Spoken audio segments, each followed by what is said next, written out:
Faadumo Cusmaan xafladii arooskeeda ayaa isku bedeshay tacsi. Maalinta farxadeeda iyo geerideeda ayaa kodlay iyadoo loo fadhiyo xafladii meherkeeda oo ehel iyo qaraabo farxad la dhoola cadeynayaan. Lamaane laba qaaradood iska doortay Afrika iyo Ameerika qorshaystay oo qabanqaabiyay guur xalaal ah, balse qadarka Alle midkood qabriga dhigay midna qalbi jab iyo kelinimo u horseeday ayaa ka dhigan cibro kale oo muujinaysa in qadarta Alle ay ka sareyso qorshayaasha bini'aadamku ay dejistaan. Alle ha u naxariistay Faadumo Cusmaan Aadan waxay ahayd gabar dhalinyaro aqoon-yahanada oo wax ka baratay magaalada Hargeysa. Waxa geerideedu gilgishay qalbiyada naxariista leh ee dareemi kara xanuunka ay leedahay in mowtul qafle dilo qof ku jira maalintiisa farxadda.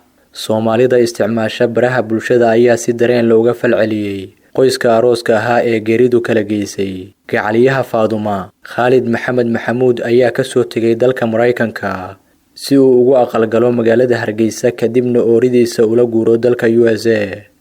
Maxamed Karaama oo daris iyo walaalo kala warqaba ahaayeen Faadumo Cusmaan ayaa ka mid ah dadka isku soo diyaariyay inay ka qayb galaan xafladda meherka oo ka dhacaysay hoteelka Green Plaza ee magaalada Hargeysa. maadaama tigidhka boorka iyo taaniyada arooska lala wadaagay ehelada iyo asxaabta lamaanaha.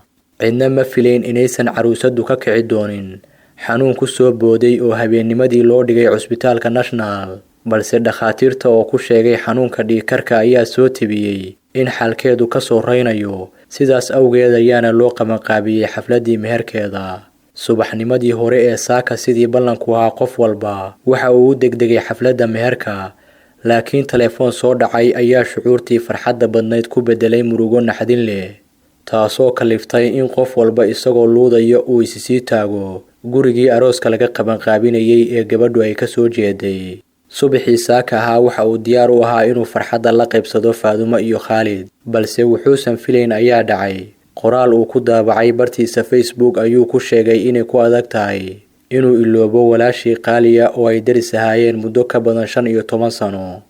Wuxuuna yiri, walaashay Faadumo Cusmaan isla hadda ayaan u sii labistay sidii aan uga qayb geli lahaa meherkeeda oo ku beegnaa isla maanta.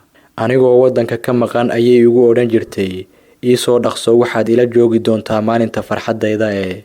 Waan ka xumahay inaan maanta u joogo geerideeda. Walaashay waxa si lama filaan ugu soo booday xanuunka faaliga. Wuxuuna dareenkiisa ku soo gabagabeeyay qoraalkan waxaan qoray iyadoo ay gacmaha iyo wadnuhuba igariirayaan. Ma aqaan waxaan ku sifeeyo dareenkayga. Allaha u naxariistay Faadumo Cusmaan Aadan waxa Alle qadaray in maalinta farxadda meherkeeda ay xijaabato.